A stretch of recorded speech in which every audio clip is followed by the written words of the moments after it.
Purihin natin ang Panginoon. Yung pinakamalakas na papuri sa ating Diyos. Amen.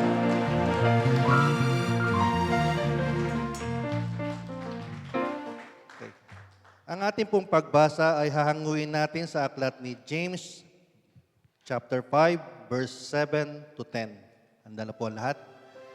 Ang pakilagay po ang kamay sa ating dibdib at damhin natin ang mensahe ng Panginoon. James 5, 7 to 10. Patience in suffering. Be patient then, brothers and sisters, until the Lord's coming. See how the farmer waits for the lands to yield its valuable crop, patiently waiting for the autumn and spring rains. You too, be patient and stand firm, because the Lord's coming is near. Don't grumble against one another, brothers and sisters, or you will be judged. The judge is standing at the door. Brothers and sisters, as an example of patience in the face of suffering, take the prophets who spoke in the name of the Lord. Sa Tagalog po, kaya nga mga kapatid, magtiyaga kayo hanggang sa pagdating ng Panginoon. Tingnan ninyo ang magsasaka. Buong taga niyang naghihintay ng mahalagang ani ng kanyang bukirin at inaabangan ang pagdating ng tagulan. Dapat din kayong magtiyaga. Tibayan ninyo ang inyong loob sapagkat nalalapit na ang pagdating ng Panginoon. Mga kapatid, huwag kayong magreklamo sa isa't isa upang hindi kayo hatulan ng Diyos sapagkat malapit nang dumating ang hukom. Mga kapatid, tularan ninyo ang mga propetang nagsalita sa pangalan ng Panginoon. Buong tiyaga silang nagtiis ng kahirapan. Purihin at ipagdangal natin ang magandang balita ng Panginoon. Purihin ang Diyos. Amen.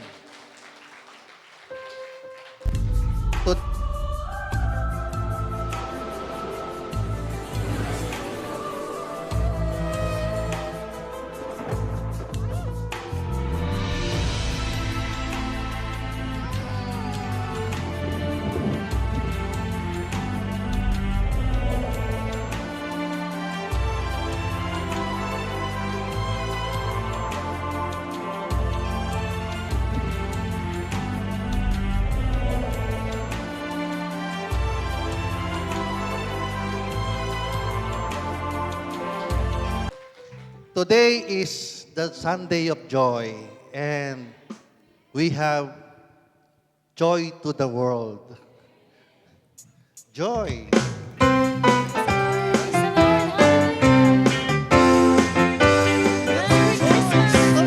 Joy to the world, the Lord is come. Let earth receive her King. Let every heart prepare His room, and heaven nature sing, and heaven nature sing, and heaven and nature sing.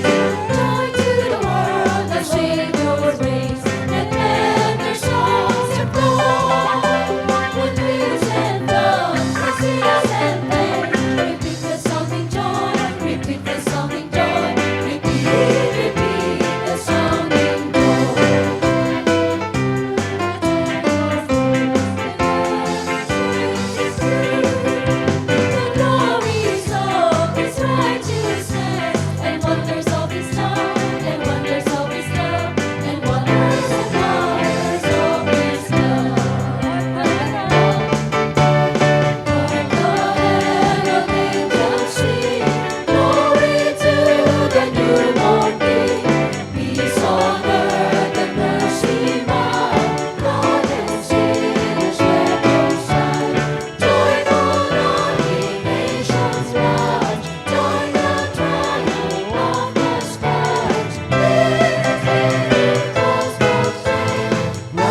purihin natin ang Panginoon.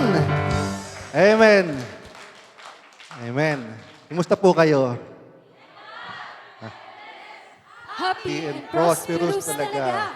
Magaling na, mayaman pa, matalino, matuwid, marangal, wagas sa pag-ibig, malaya, payapa ang kalooban, maginhawa, at matagumpay! Magsipon na po tayo lahat. Ayan. Dahil ngayon ay Gaudete Sunday, tayo po'y mag-enjoy. Ito ba ako? Ako po'y nag-aalangan na pumunta sa harapan. Anyway, today is the third Sunday of Advent. No? Gaudete Sunday. The Advent of Joy. Di ba? So, yung ating binasa, napakaikli, napakasimple. The message is very, very simple. Ang sabi doon, the coming of our Lord. The coming of our Lord. At sabi doon, tayo'y magtiyaga, magtiis, dahil tayo ay naghihintay. May piniprepare tayo. Ito yung Adbyento.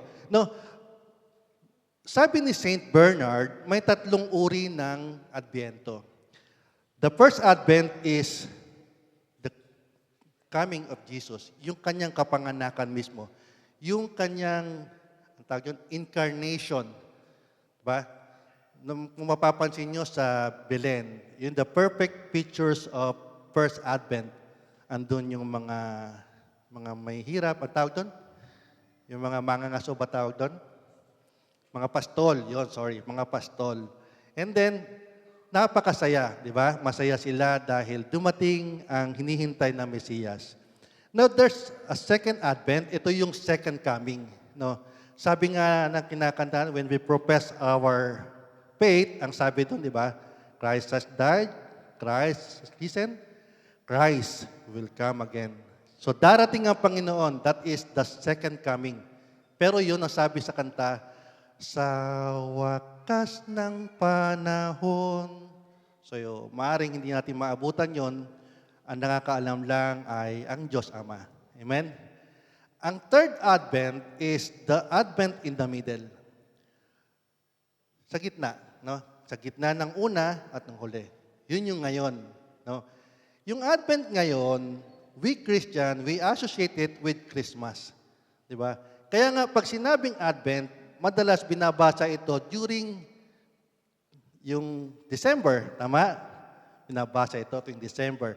At usually, pag Christmas naman talaga, nakakaramdam tayo ng saya. Tama? Nakakaramdam tayo ng saya. Wala naman siguro ditong happy memories wala ditong sad memories na Christmas, no? Or meron din. Usually, di ba, ang Christmas, ando doon yung pinaka-happy memories natin. Andun yung sama-sama ang pamilya, di ba? Sama-sama tayong kumakain. Natatandaan nyo pa, yung mga buhay pa yung mga may buhay pa yung mga wala na yung ibang magulang, kasama natin, namimiss na natin sila pag Christmas. Tama? Kasi, masaya yun eh. You know? Tsaka iba yung ambience pag Christmas, yung lamig, yung saya, na hindi mo maipaliwanag. Tama? Amen? Amen. Actually, kami nga, nung kabataan ko, no, kapag Christmas, nag-invite ako ng mga, kasi Bisaya kasi ako. So maraming Bisaya sa amin, nagaling din sa baryo namin. At usually, yung mga Bisaya na galing sa baryo namin, ang trabaho ay kargador, mga ganon. So nag-i-invite kami every Christmas. Invitahin namin lalaki, sige, punta ka sa pag 24, magpa-party tayo. So yung mga lalaki, sisingilin ko yon taga 100, 200. So pambili ng spaghetti or whatever, basta may kakainin. Tapos, i-invite din namin yung babae, libre. Siyempre, pang-akit, di ba? Hindi pupunta yung mga lalaki kung walang babae. So, kompleto na ngayon. And magsasayawan sila sa bahay namin. And after that, pupunta kami ng PICC, ng mamamasyal. Kaya nga, nung bata ako, gustong-gusto kong tumanda agad kasi ayaw ko payagan ng tatay ko na pumunta ng PICC kasi bata ka pa. Tayaan mo na sa mga dalagat binata yung mga yan. And one time, natandaan ko, habang nagdiriwang kami ng Christmas party, yung isang kalaro ko sa basketball ay nasa labas ng ng bahay namin, at umiiyak. Actually, hindi ko siya talaga friend. Siya ay ka-teammate ko lang sa basketball, pero umiiyak siya at nalungkot na lungkot. At sabi ko, bakit? Paskong Pasko, umiiyak ka. Sabi niya, nagdiriwang daw sila sa bahay nila, pero ang tatay daw niya killjoy. Nagpapasabog ng pero sinisigawan sila. Kumbaga, nasira yung Pasko nila. At sabi ko, sige, i-adapt ka na namin. Dito ka na. Siya ay Kapampangan, ngayon Bisaya na siya. So, sa amin, sa grupo na siya ng mga Bisaya. So, pa-party kami, kasama namin siya. So, ibig sabihin, kapag minsan, hinahanap talaga natin yung Pasko. Amen? So, yun ang kahalagahan ng Adbyento. Na meron tayong dahilan upang magsaya. At yun ay ang Kapaskuhan. Amen? Purihin natin ang Panginoon. At ang Adbyento, at sabi sa ating binasa, ito ay the coming of the Lord. No? Kung titignan natin ang Biblia, from the Old Testament, lagi nating maririnig yan, the coming of the Lord, the Lord's day, the Lord's vengeance. Marami yan, di ba? Now, kung titignan mo yung Old Testament, kung susuriin natin, pwede siyang logical kasi pwede sabihin natin na, okay, naabangan namin yung Mesiyas. Kaya masabi mo, the Lord will come. Diba? The Lord is coming. Pero, nung panahon na nandyan na si Kristo, nandyan yung mga disipulo, nababanggit pa rin nila yung the coming of the Lord. Tulad na binasa natin kay James, nung panahon na yon, wala pa namang New Testament. Pero nababanggit pa rin nila na the coming of the Lord. Even Jesus there, the coming of the Lord. Ano po ibig sabihin nun? Ibig sabihin, the coming of the Lord, the Lord's day, and the vengeance of the Lord, lahat ng yan ay the same context. Ibig sabihin lang yon is justice and deliverance. Justice and deliverance. Ibig sabihin, ang Hudyo, alam nila ang ibig sabihin nun, na dahil sila ay alipin nung panahon na yon, alam nilang one day, darating ang tulong ng Diyos upang kami hanguin sa aming pagkakasadlak, sa mga pang-aaliping ito. That one day, yung mga paghihirap mo, maiibsan. Magbabago ang lahat. That one day, when Jesus will come or the Lord will come, ang lahat ng problema mo papawiin ng Diyos. Ang lahat ng sakit mo, ang lahat ng luha mo papawiin ng Diyos. Yan ang kahulugan ng the Lord is coming. Amen? Purihin natin ang Panginoon. So, when you say the Lord is coming, we associate it with the Advent, ang Adbyento. Gawin nating modelo ngayon si Maria ng Adbyento. Ang Adbyento, pag ginawin nating model si Maria ng Adbyento, ibig sabihin, ang Adbyento ay paghahanda ng sisidlan. Kung paano hinanda ng Diyos yung sinapupunan ni Maria, na siya'y pinaglihing walang sala, siya ay virgin. Ganon din tayo. Dapat nating ihanda ang ating mga puso upang pumasok sa atin ng Panginoon. Naalala ko noon, nung ako'y nasa probinsya, in-invite kami, bata pa ako noon, invite kami kasi mag-aani ng mangga. So, ako pumunta lang, kasama kong, yung pinsan ko, may dala siyang bukag. Ano may bukag? Parang, ewan ko ang tawag. Doon yung mga nagkukumpay na lagayan ng mga, parang ganon. Anyway, dala-dala niya yon at ako naman, wala akong dala. Pagdating namin ngayon doon sa siyempre, bibigyan na kami ng mangga. So, dahil, sabi, sige, kumuha na kayo. Dahil wala akong lalagyan, so t-shirt lang ako. Or binigyan, buti na lang, merong supot o plastic na maliit. Pero yung dala-dala ng pinsang ko na bukag, malaking ganyan, puno ng mangga. So, ibig sabihin, when we prepare ourselves, yung ating sisidlan, Kung preparado ka, nisisidlan mo, na papasukan ng biyaya, papasok ang biyaya. Pero kung ang sisidlan mo ay puno, or wala kang sisidlan, wala kang biyayang matatanggap. Amen? That's the essence of the Advent. Na kailangan ihanda natin ang ating sisidlan. Ihanda natin ang ating mga puso. Amen? Second, ang Adbyento ay paglilinis. Tulad ni Maria, kung paano inihanda siya, hindi siya nilinis, pero inihanda ang salinlahi niya upang siya ay ipaglihing walang sala bilang malinis. Kung papansin natin ng Bible, mayroon dalawang genealogy ang ating Panginoon. Sa Book of Matthew and sa Book of Luke. Sa Book of Matthew, makikita natin, ang sabi ng propesiya, ang Panginoon ay magmumula sa lahi ni David. Amen? Tama po? Amen? So, magmumula sa lahi ni David. Ngayon, sa Book of Matthew, ang dinaanan ng kanyang mga lahi ay mga hari. At alam naman natin, pag binasa natin ang Biblia, hindi lahat ng hari ay mababait. Hindi lahat ng hari ay matitino. At kadalasan dumaan sila sa dugo. No? May bahid ng dugo ang kanilang pagkatao. So yung isang genealogy sa Book of Luke, no, dumaan siya kay Nathan. Si Nathan ay isang anak din ni David. Si Nathan ay isang propeta. No? So ibig sabihin, pero hindi ko makilala kung sino yung mga dinaanan na yon. Pero nakakasiguro ako na lahat ng dinaanan mula kay Nathan ay mga propeta rin. Mga minor prophet din. At sigurado ako, no, ang pagkakahirang sa kanila ay paraan ng paglilinis ng Diyos. No. Ibig sabihin, ngayong Kapaskuhan, ngayong Adbyento, tayo ay inaanyayahan ng Diyos upang maglinis. Linisin ang ating sarili, magsuri sa ating sarili, upang ihanda ang ating buhay sa pagdating ng Panginoon. Amen? Purihin natin ang Panginoon. Kaya ngayon, ini-invite ko din kayo, kung may time kayo, pumunta kayo sa confession bilang paglilinis. No?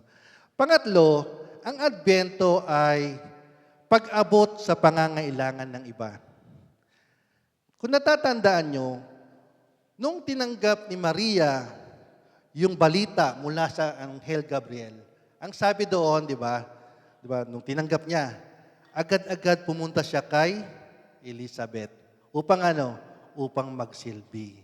No? Ibig sabihin, sa panahon ng Adbyento, ito yung panahon na tumingin din tayo sa iba. Tumingin din tayo sa mga pangangailangan ng iba. Upang sa gayon, maabot natin kung ano ang pangangailangan ng iba. Dahil hindi lang dapat ang tayo ang maging masaya. Dapat lahat tayo masaya. Diba? Joy to the world nga eh. Diba? So, yun ang dapat. Na tayo, nakikita natin ng iba, pinanghihinaan, palakasin natin. Kung may pangangailangan, kung kaya mong ibigay, ibigay mo. Di ba? So yun ang mahalaga sa panahon ng Adbyento. And lastly, ang Advent ay panahon ng transformation. Transformation. Transformation upang ano? Upang makatulad natin si Kristo. To be a Christ-like character. Amen? At yan po ang topic natin ngayon. Ang title ng topic natin is The Coming of the Lord. So, ang tanong, paano ba tayo magiging Christ-like character? Ayan, nilagay ba? Ayan. Paano ba tayo magiging Christ-like character? No. Usually, di ba,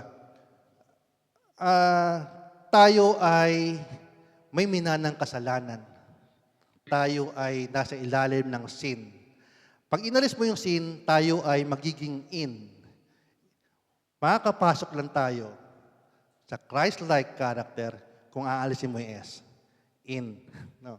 So, tayo ay magiging in, gagamitin natin ngayon yung S. Meron akong 3 S para maging in. No? S, 3 S. Number 1 is self-awareness. Sabihin nyo nga, self-awareness. Yan. Yan, self-awareness. Lagay nyo, self-awareness. Yan. Self-awareness, ibig sabihin, the key to transformation is reflection. Dapat tayong mag-reflect. Ang sabi nga sa 2 Corinthians 13:5, okay, lagay mo. 2 Corinthians 13:5. Ang sabi doon, examine yourselves. See whether you are in faith. No? Test yourselves. Examine yourselves. Ano ba? Ano bang sitwasyon ko ngayon? Ano ba ang nangyayari sa akin? Ano ba ang meron ako? Di ba? So, para malaman natin, to examine ourselves, meron akong 3 mirror. 3 mirror. The first mirror is the other mirror. Other mirror. Ano ba ang gusto kong makita sa akin ng aking kapwa? How do I want others want me to see? Or ganon. Ano bang gustong gusto kong makita ng iba sa akin? No. Madali sabihin na, sister, gusto ko mabait ako, gusto ko wala naman sigurong gusto maldita ako or sabihin natin away ako, 'di ba? So, gusto ko matulungin, ang tingin sa akin, matulungin. Pero, usually, meron tayong confusion yan. Hindi natin makikita ang ating sarili sa ngayon. No? Pero if we try to imagine kung ikaw ay nasa kahon na. May biruan nga kami ng asawa ko. No? Pag ako namatay, lagay mo na lang ako sa garapon ng ladies' choice para tipid. At least ladies' choice pa rin, di ba? Pero, yung sabihin, di ba, mamimili ka, garapon o kahon. Pag nakalagay ka na sa kahon, meron mga, di ba, anong tawag yun? Eulogy ba yun? Eulogy. No? So, doon mo maririnig kung si brother, nung kabataan, anong siya'y nabubuhay, siya ay tumutulong sa akin. Di ba? Kung bibigyan ka ng pagkakataon ng Diyos na marinig yon, ano ang gusto mong marinig? Gusto mong marinig? Nung nabubuhay pa si brother, siya ay nagpapalakas sa akin. Pinupuntahan niya ako pag ako'y may sakit. Diba? Ano ang gusto niyo? Try to imagine. Di ba? Pero madalas, yung mga pumupunta ng eulogy ay bulaan na rin. Di ba? Hindi na totoo yung sinasabi. Meron nga nagsabi, di ba? Nung nabubuhay pa siya, bait-bait niya, ganyan. So yung asawa, nagdududa na. Totoo ba yan? Tinawag niya yung kanyang anak. Anak, puntahan mo ngayong kabaong. Check mo nga kung tatay mo yan. Siya pa ba yun? Parang hindi naman yung totoo. Ibig sabihin, di ba? Minsan, hindi naman totoo na rin yung sinasabi sa eulogy. Pero, anyway, ano ba ang gusto mong marinig? No? Second, it's me. Di ba? Yung me mirror. Ano ang gusto ko ngayon? Diba? Kanina, ano ang gusto kong makita sa akin ng iba? Ngayon, ano ang nakikita sa akin? Ano ang nakikita ng ibang tao sa akin? Pag hindi mo alam kung ano nakikita sa ng tao, mahirap yon. Hindi mo alam kung paano mo babaguhin ang sarili mo. Wala kang benchmark wala kang simula. Paano mo pupuntahan ng isang lugar kung wala kang simula? So, kailangan malaman mo, ano ba ang nakikita sa akin? Mabait ba ako? Ako ba'y makasalanan? Ako ba'y naging mabuting leader? Yan. Ako ba'y naging mabuting choir? Di ba? Ako ba'y naging mabuting tao? Mabuting tatay? O mabuting anak? So, minsan, kailangan mo i-define yon. Ano ba yung mabuti? Di ba? So, ako, naka-experience ako niyan. Naka-experience ako ng ganyan. Na hindi ko alam kung ano ang tingin sa akin ng ibang tao. Nung ako'y bata, naging maloko rin ako. No? First year college, nung ako'y isama ng isang kaibigan sa recto. Sa recto, meron diyang sumasayaw na striptease. Mga malaswa. Mga malaswa. So, first time kong pumasok doon, ako po'y na-addict. So, ang ginagawa ko po, dahil hindi naman kaya ng baon ko, nag-iipon ako. Ipon ako ng pera. Tapos, ang ginagawa ko, bibili ko ng sigarilyo at nagbibigote ako para magmukha akong mama. Kasi hindi pa ako 18 eh. Baka hindi ako papasukin. So nagaganon ako until na-addict na ako. Nag-girlfriend na ako, kung anong-ano ng kalaswaan na pumapasok sa isip ko. Ang lahat.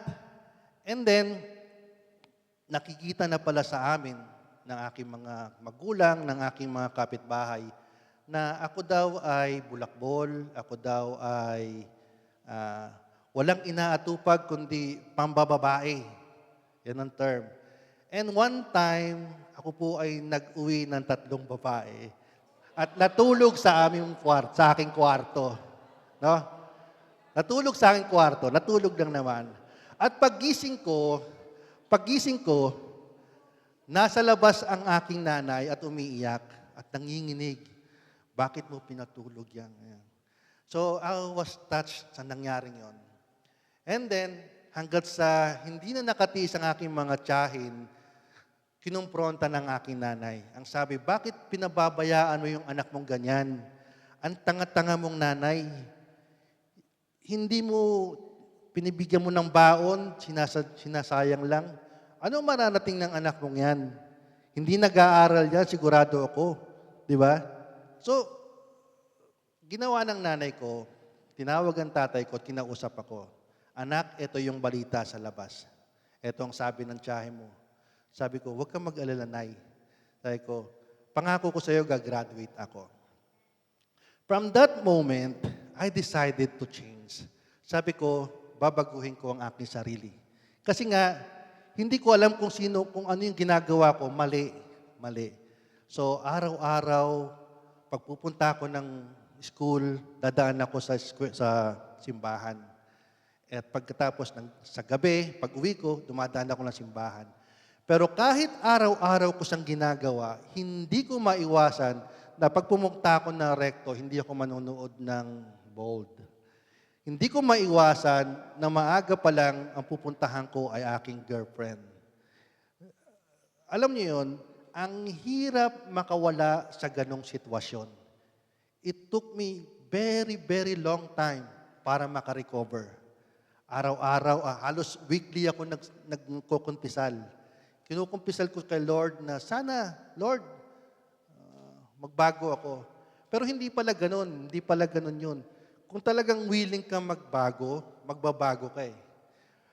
Ang Diyos ang magbabago sa'yo. Dahil hindi natin kaya. Amen? Purihin natin ang Panginoon. Kaya nga, pag hindi natin alam, hindi natin kilala ang ating sarili, ang hirap magbago. No? Madali lang gumawa ng kasalanan. Pero ang alam ba natin, na pag tayo ang gumawa ng kasalanan, hindi lang naman tayo nang naaapektuhan, pati ang pamilya natin, pati ang mga anak natin. No? Maraming nagkamali lang, OFW, nagkaroon ng relasyon, and sabihin natin ganun lang kasimple. Pero hindi natin alam, darating ang panahon, apektado ng ating mga anak. Magkakahiwa-hiwalay, masisira ang pamilya. Bakit? Kasi hindi tayo aware na ganun pala ang consequence ng kasalanan. That's why, sa araw na ito, nais iparating sa atin ng Diyos, ano ba ang tingin sa akin ng Diyos, ng ating kapwa? Ako ba ay mabait? O may dapat akong baguhin sa aking sarili? Sa ganon, mababago kong aking sarili. Amen? Purihin natin ang Panginoon. At pangatlong mirror is, ano ba ang tingin ng Diyos sa akin? So, ang hirap magbago kung ang titignan mo lang lagi ay yung gusto mo at ano yung tingin ng tao sa'yo. Titignan mo ngayon, ano ang tingin ng Diyos sa akin? Kasi siya naglikha sa akin eh. Siya naglikha sa atin lahat. So noon tayo magsisimula, kaya ko bang magbago? Anong sabi ng Diyos? I will not leave you nor forsake you. Sasamahan kita, hindi kita pababayaan. Madapa ka man, ibabangon kita. Di ba? Mawala ka man, magkasala ka man, ang habag ko ay malawak. Di ba? Kasing lawak ng karagatan. So, ibig sabihin, no, ang pagbabago, sisimulan mo sa Diyos. Sa Diyos mo hihingin ang pagbabago dahil tayo mismo ay hindi natin kaya. Ang mahalaga, sa panahon ng Adbyento, ilalapit natin ito sa Panginoon at ang Diyos mismo ang magbabago sa atin. Amen? Purihin natin ang Panginoon. Kaya naman, pag tayo nagbago, yung willingness pa lang natin magbago, malaking factor na yon. Bakit? Kasi ang himala ng Pasko ay darating na. Kaya tayo yung magsaya. Amen? Pagsitayo po lahat. Amen. Himala ng Pasko. Praise the Lord. Himala ng Pasko ay darating na sa mga taong lubos ang pagpapala. Himala ng Pasko ay darating na sa lahat ng taong may panampalataya. Himala ng Pasko. Himala ng Pasko ay darating na sa mga taong lubos ang pagpapala. Himala ng Pasko ay darating na sa lahat ng taong may Oh, panampalataya. ay saya. Okay sa'yo ang Paskong darating.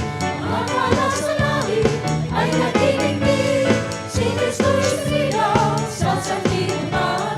Loob niya sa ating Oh, ay saya. Okay sa'yo ang Paskong darating. Mga akala sa langit ay nagtitingting. Si Kristo'y sumigaw sa sanlibutan. Loob niya sa ating buhay na Wala ng Pasko. wala ng Pasko ay darating na sa mga taong lubos ang pagpapala. Wala ng Pasko ay darating na sa lahat ng taong Oh, ay saya. kaya. Okay sa'yo ang Paskong darating. Mga akala sa langit ay nagtitingting. Si Kristo'y sumilaw sa sanlibutan. Loob niya sa ating Oh, ay saya. okay sa'yo ang Paskong darating. Mga akala sa langit ay nagtitingting. Si Kristo'y sumilaw sa sanlibutan. Loob niya sa ating buhay na walang hanggan. Purihin natin, Panginoon. Purihin ng Diyos. Naniniwala ba kayong may himala kayong tatanggapin ngayong Pasko? Ang lahat ng naniniwalang may himala, tumalo ng 3. Amen. Purihin natin, Panginoon. Magsiupo ulit tayo. Now, number 2, ang second S natin is self-discipline. No? Sa pagbabago, hindi pwedeng walang disiplina. No? Or else, pag wala kang disiplina, tayo ay ningas kugon. No? Self-discipline. Pag sinabing self-discipline, transform your life one day at a time. Hindi tayo pwedeng magbago instantly. Pero dapat may pattern tayo. Nasa isip natin yan. So sabi sa Colossians 3:2, set your minds on the things above, not on earthly things. Ibig sabihin, no, sa pagbabago, dapat nakatuon tayo doon sa goal. May tinitignan tayo. Meron tayong guide. Meron tayong pattern. Hindi pwedeng gusto mo magbago ngayon, and then nakalimutan mo, and then naalala mo naman next year, gusto kong pumayat. Di ba? Nag-diet ka ngayon. Parang sa amin lang, oh, bumili kami ng, ang tawag yung treadmill. Ginamit lang na 1 buwan. Sumunod, sampayan na. So, so maganda, di ba? At least may treadmill kami. Di ba? So, minsan, ganun tayo eh. Dahil walang self-discipline. Kung alam nyo yung ang tawag to, sa Disneyland, no? Sino nakapunta ng Disneyland? Amen. Sana all. Sa Disneyland, no? Noong 1950, may problema sila sa Disneyland, no? lahat ng mga bumibisita, nawawala, naliligaw. So, labo-labo sila doon. Sa car park pa lang, magulo na. So, ibig sabihin, hindi nag-i-enjoy ang mga tao. So, nag-isip sila ng solusyon. Anong solusyon para maayos ito? Kasi yung mga tao hindi nag-i-enjoy. Kung saan siya napupunta, labo-labo, walang... Nagkumuha na sila ng mga engineer, kumuha na ng mga sign ng ganyan. Oh, ito, ka, hindi sumusunod. Ang sabi ng psychologist, no, ang mga tao daw ay hindi sumusunod sa instruction. Sumusunod sila sa direction. Yun. So, ang ginawa ng isang mamang ito, isang expert, ay naglagay siya ng guhit sa gitna ng pavement. Maikling guhit. Ganyan. Guhit lang. No.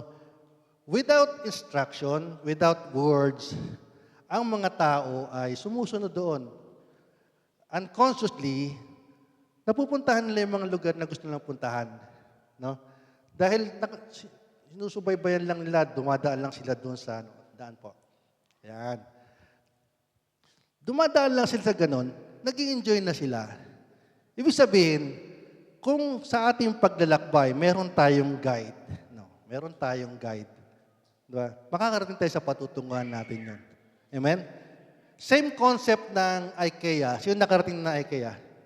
Siyempre, lahat tayo siguro, no? Kung sa Disneyland, hindi. Pero IKEA, for sure, nakarating na tayo lahat. Sa IKEA, di ba, bibili ka lang ng kandila. Saan ka pupunta? Di ba, iikutin mo pa lahat? Di ba?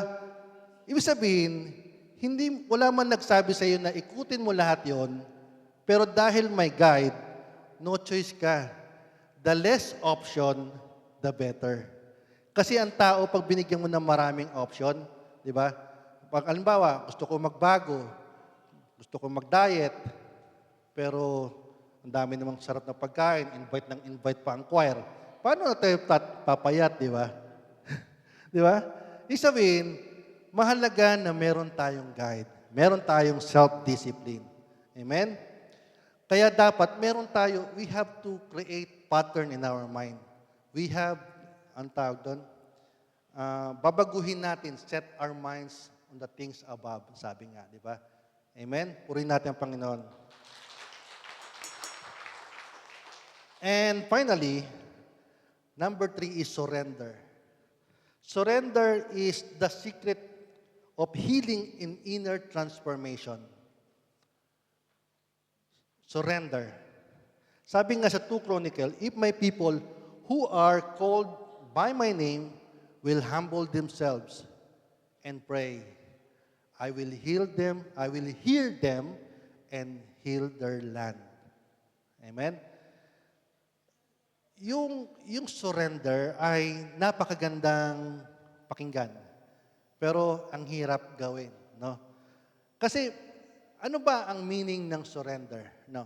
Surrender means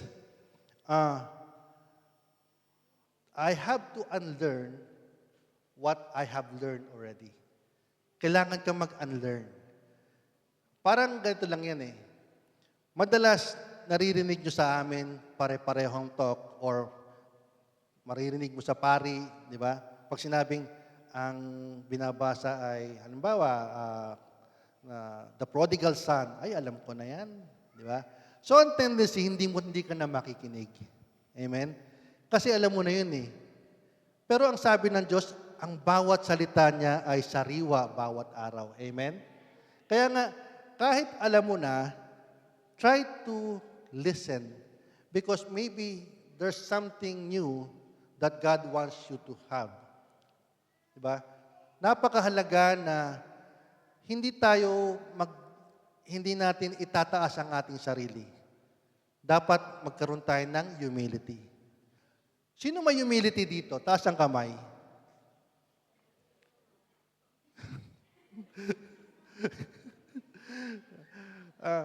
Pagpasensyahan niyo po, no?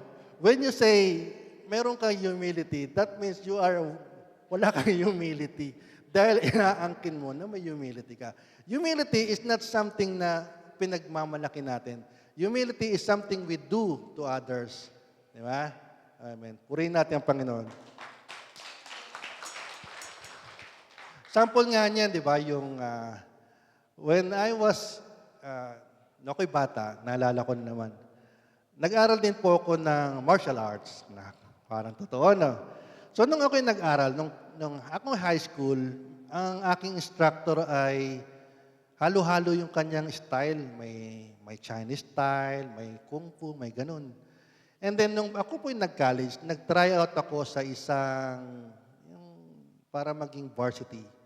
And then, nakipag-spar ako doon sa black belter. So, okay naman dahil hindi naman nakatama. Yabang, no? May humble ako, no? Okay naman. Pero nung nakatama ako at ginamit ko yung ibang style, pinagalitan ako. Instead na may point ako, pinagalitan ako. Sabi niya, kung gusto mong matuto, empty your cup. Dapat alisin mo kung ano yung mga natutunan mo at yakapin mo kung ano yung ibinibigay sa iyo ngayon. In that way, matututo ka. Amen? Purihin ang Panginoon. So, pag sinabing surrender, surrender is unloading. Unloading. Ia-unload natin ngayon kung ano yung mga bigat sa ating sarili. Di ba? Kadalasan, marami tayong bigat sa sarili. Tayo ay nasaktan o nakasakit. Tayo maraming problema, stress. Di ba? Stress, hindi naman mawawala yan eh. Nandyan na yan. It's a matter of attitude. How we handle the stress. Amen? Kasi hindi na mawawala yan, nandyan yan. Stress is part of life. Di ba?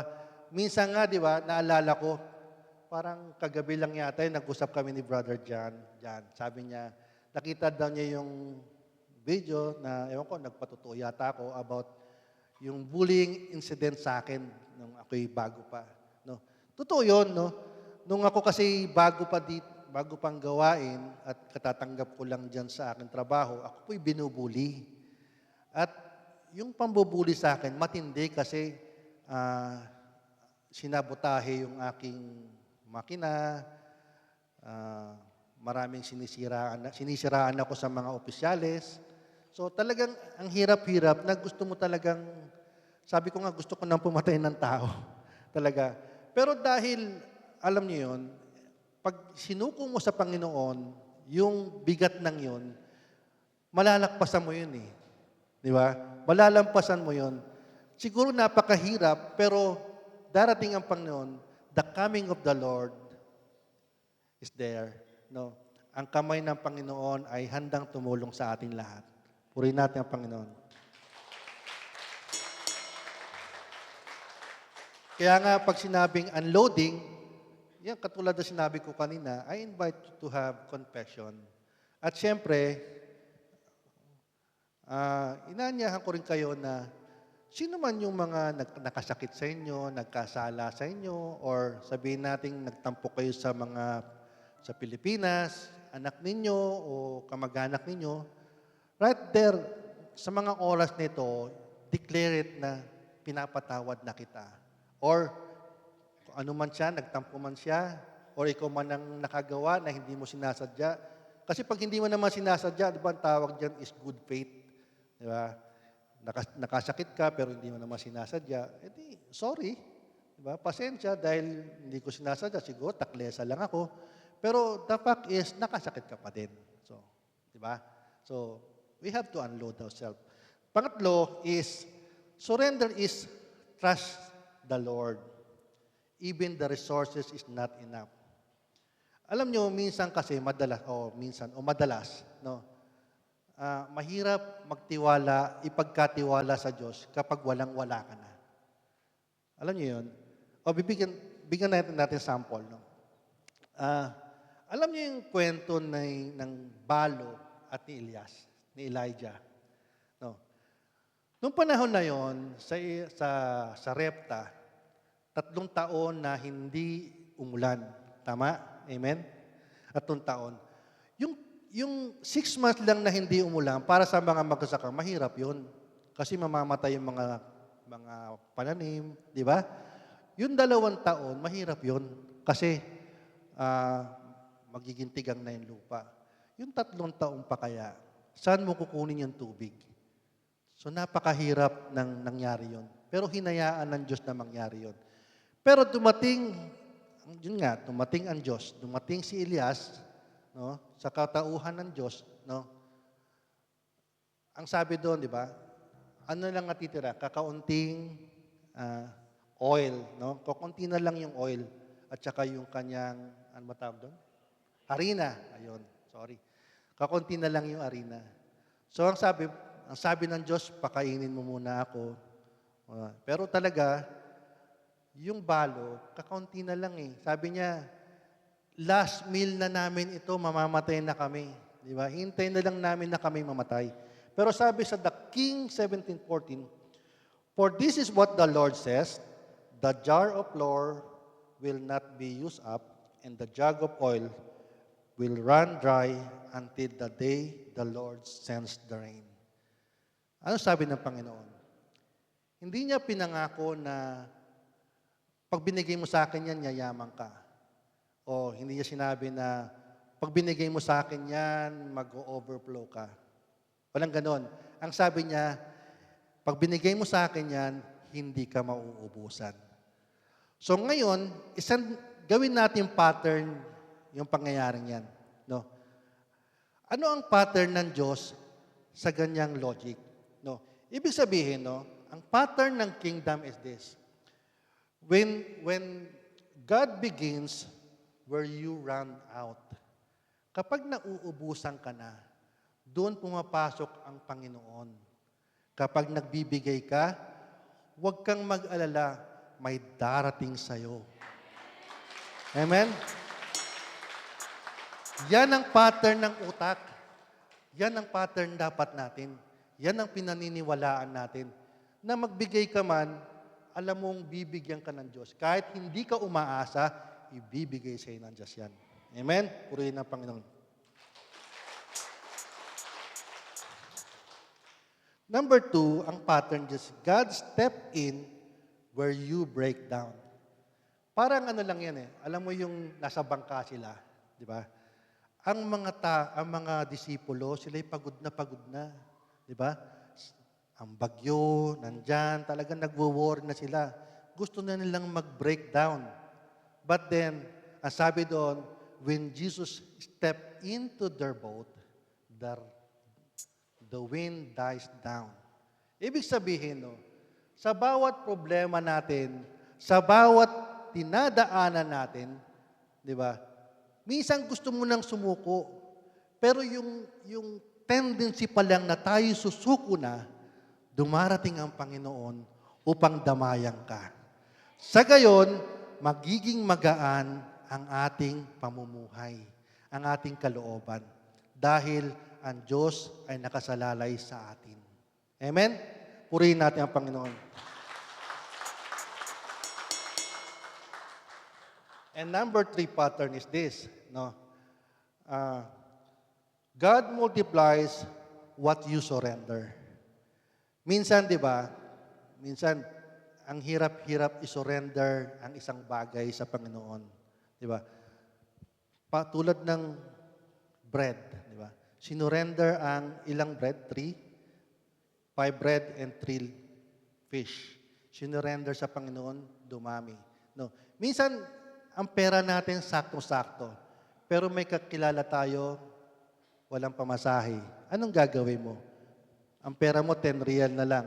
Or, sister, may sasabayin naman ako. Sa'yo na yan, pamasahe mo. Pero, minsan nakakatakot, what if wala akong sasabayan? Anong gagawin mo? Di ba? Pwedeng magpakapal natin na mukha. Brother, atid mo ako, binigay ko yung 10 real ko doon kay Peter eh. Di ba? Pero hindi yun yung pattern eh. Ang pattern, pag sinuko mo yan, ibinigay mo yan, ang Diyos ang bahala sa iyo. Amen? And lastly, God sustain what you trust in Him. Diba? Nagsusustain yan. Kung ano yung pinagkatiwala mo, katulad ng kwento kanina, no? Yung pambubuli sa akin, dahil ipinagkatiwala ko yon, ang Diyos, napagtagumpayan ko yung aking sitwasyon. I sustain with that. Kasi pinagkatiwala ko yun eh. Hindi ako pinabayaan ng Diyos. At yun dapat, yun ang mensahe sa atin ng Panginoon. Yan ang mensahe ng Adbyento. The coming of the Lord is to give you blessing, pero kailangan nating ihanda ang ating sarili. Amen? Ihanda natin sa pagpapatawad, sa ating puso, sa ating isip. Have the pattern in mind. At I'm sure, tayo pagpapalain ng Diyos. Ang himala ng Pasko ay darating ulit. Hindi naman yan. Magsitayo na po tayo.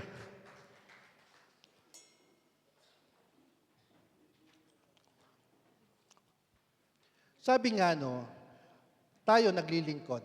When we give our time, we give our talent, we give our effort to the Lord, or maybe we give our not enough to the Lord. Mag-abang ka lang, no? He will turn that not enough into more than enough. Why? Because our God is Yahweh El Shaddai, the God who is more than enough.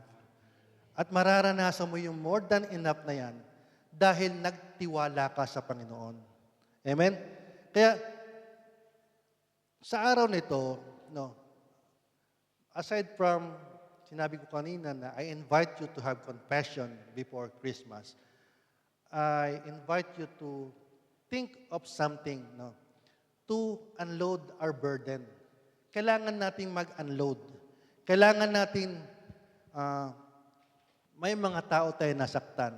Kahit sa Pilipinas, di ba? Minsan, nanay natin or tatay natin or kapatid natin, think of them and then, kung may paraan to reach out them, say, sorry, or maybe say, thank you, na ikagagaan ng ating puso. Think of something na hindi lang sa labas, maging dito, di ba? I'm sure, tayo-tayo lang, di ba? Tayo-tayo lang naman. May panahon din na nakakasakit tayo ng kapwa. Hindi natin inaasahan yun. Nakakasakit tayo dahil ginagampanan natin ang ating tungkulin. Minsan, sa paggampan natin ng ating tungkulin, may nasasagasaan tayo, may nasasabi tayong hindi maganda. And now is the time to say sorry. I want you to think of a person or katabi nyo and sabihin nyo sa kanya, no, mamaya mag-iikot tayo habang kakanta tayo dyan. And sabihin mo doon sa tao na yon na kung hindi man sorry or thank you or kahit tapik lang, no? I'm sure marami tayong dapat ipagpasalamat. Sabi nga natin, di ba? The only happiness can only obtained by the grateful people. And we are the grateful people. Ipinagpapasalamat natin, hindi lang sa Diyos, sa kapwa. Salamat sa iyong presensya dahil na-inspire mo ako. Salamat sa iyo, sister, dahil sa katauhan mo, nagbago ako, pinagpala ako. Dahil sa mga kanta mo, dahil sa kanta ng choir, na naiibsan ang bigat ng aking nararamdaman. Di ba? We have to unload. Kailangan nating tanggalin ang bigat sa ating puso. Ano man ang galit o inggit, ano man ang mga bagay na hindi kaaya-aya sa Panginoon, alisin natin. No? Ang sabi nga, di ba,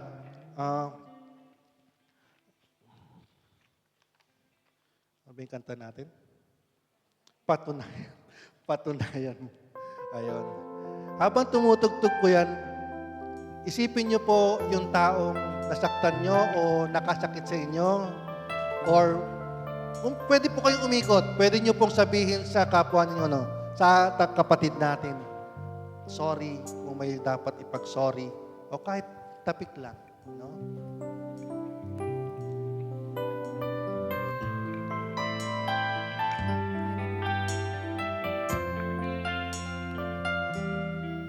Kalimutan mo na ang nakaraan. Kalimutan mo na ang nakaraan. Ngayon'y nakalaan ang buhay mo sa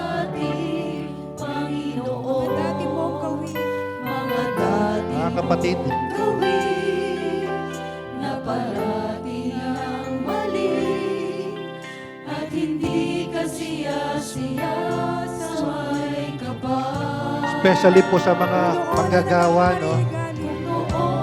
Madalas nakakasakit tayo.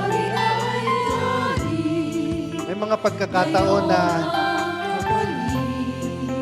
may nasasabi tayo na hindi maganda. Let us surrender everything to the Lord. Tinuwid na ng presyas, patunayan mo ikaw ayo'y ligtas. Mayroon bang tuwirang isip na naglinis at nagbihis, ngunit ang isinuot ay dati ang damit. Ang alak na mamahalin, kung kailangan mong isali, ang paglalagyan mo ba'y tapat? Thank you.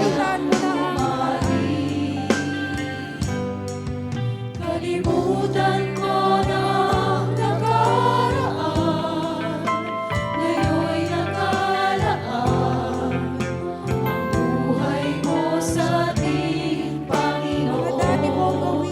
Mga dati mong gawin na palagi ang mali, at hindi ka siya-siya sa may kapal. Mayroon bang tuwirang isip na naglinis at naglinis, ngunit ang isinuot ay dati ang damit. Ang alak na mamahalin, kung kailangan mong isali, ang paglalagyan mo ba'y kapayang lumalim? Noon ang naghahari ay galing, ngayon ang kapalit. Pag-ibig na nanggagaling kay Jesus. Ang pagkakong landas, tinuwid na ng presyas, patunayan mo Salamat kayo ng lahat. patunayan mo ikaw ayo'y ligtas. Salamat. Salamat kapatid sa lahat ng inspirasyon na pinagkakaloob na binibigay nyo sa bawat isa. Being in the community ay hindi madali. No? Lahat tayong may kagaspangan sa buhay.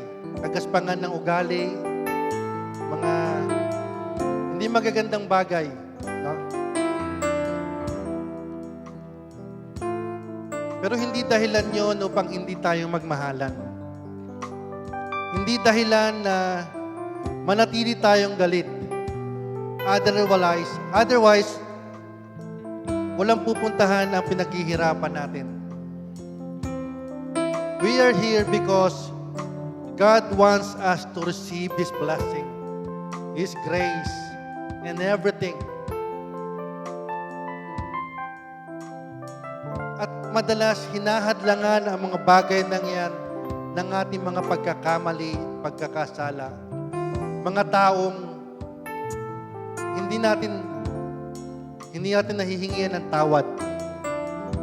Kaya nga, salamat sa Diyos at binuksan niya ang oras nito upang i-unload ang ating mga puso, ang lahat ng kabigatan, ang lahat ng mga suliranin sa buhay. Alam natin sa araw na ito, ang Diyos ay darating sa buhay natin. Dakilang Diyos, mapagpalang amang Yahweh El Shaddai. Salamat Lord sa pinagkaloob mo sa aming panahon upang pagnilayan namin ng iyong pagdating. Salamat Lord dahil binigyan mo kami ng pagkakataong magsisi bago man kami mawalan ng buhay. Salamat Lord dahil sa dami ng aming problema, isinisiksik mo sa aming puso't isip na ikaw lang ang dapat na aming pagkatiwalaan. Na alam namin na lahat ng bigat ng ito, kung kasama ka namin, malalampasan namin ang lahat. Walang bagay na mahirap sa mundo. Maging ang pinaka-imposibleng pangarap, alam namin, mararating namin, Lord. Kahit ang pinakamahirap na sakit na nararamdaman namin, anumang itong meron tayo ngayon, ang sabi ng Diyos, siya ang Yahweh Rapha. Ang Diyos na nagpapagaling ng may sakit. Kaya naman, alam namin, Lord, na sa mga oras nito, paggagalingin mo kami. Pagpapalain mo ang aming buhay. Hindi lang ang aming buhay, maging ang salinlahi ng aming buhay. Ang aming mga anak ay magkakaroon ng direksyon. Dahil ikaw ang aming sandigan. Ikaw ang aming guide. Salamat, Lord. Salamat, Panginoon. Purihin natin ang Panginoon. Kunin natin ang ating daladalahin, ang ating prayer request. Kung meron man, kung wala.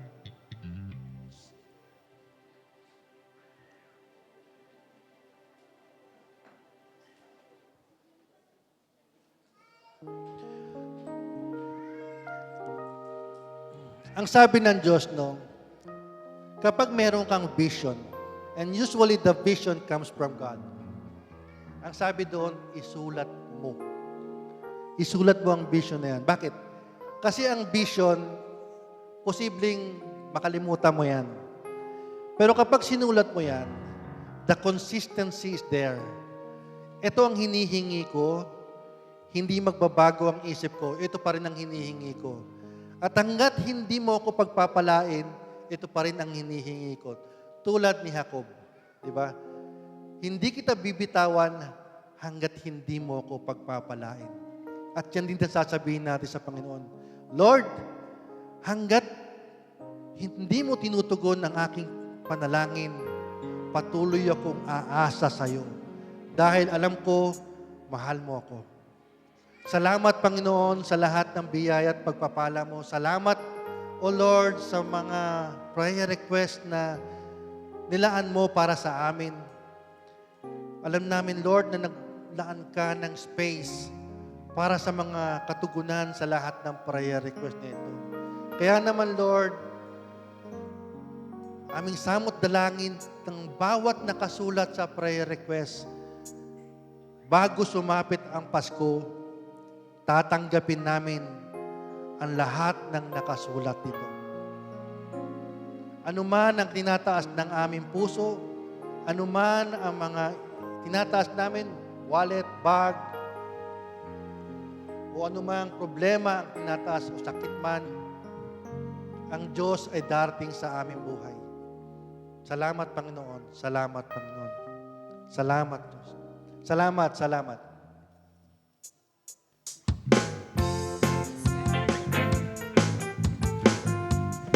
Praise the Lord.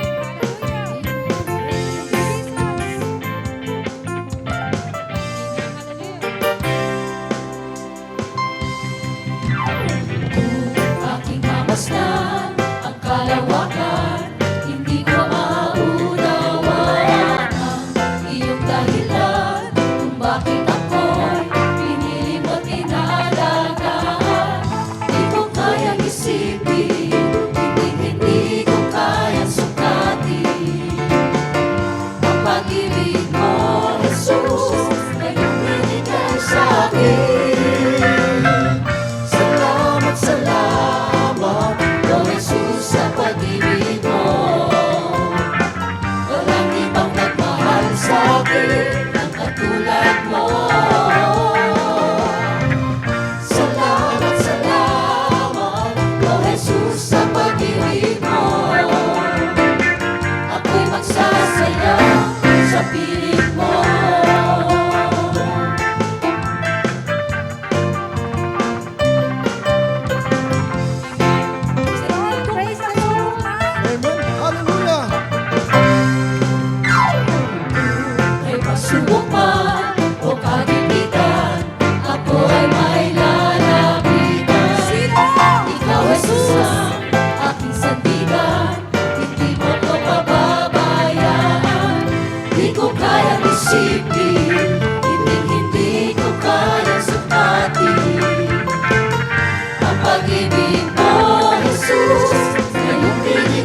nagsasaya sa piling mo.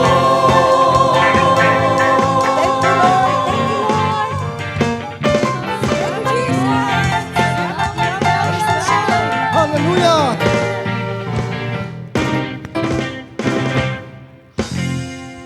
Closing prayer po tayo. Ama namin, sumasalangit ka, sambahin ang ngalan mo, mapasa amin ang kaharian mo, sundin ang loob mo dito sa lupa para ng sa langit. Kanin sa araw-araw, patawarin mo kami sa aming mga sala, para ng pagpatawad namin sa nagkakasala sa amin. At huwag mo kami ipaintulot sa tukso, at diyan mo kami sa lahat ng masama. Amen. Maria, aming ina, ipinaglihing walang sala. Panalangin mo kaming dumudulog sa iyo. Abaginong Maria, napupuno ka ng grasya, ang Panginoon Diyos ay sumasa iyo. Bukod kang pinagpala sa bayan lahat at pinagpala naman ang iyong anak na si Jesus. Santa Maria, Ina ng Diyos, ipanalangin mo kaming makasalanan, ngayon at kung kami mamamatay. Amen. Luwalhati sa Ama, sa Anak at sa Diyos Espiritu Santo. Kapara ng sa unang-una, ngayon, magpakailanman, magpasawalang hanggan. Amen. Sa ngalan ng Ama, ng Anak at Espiritu Santo. Amen. Tinatawagan po natin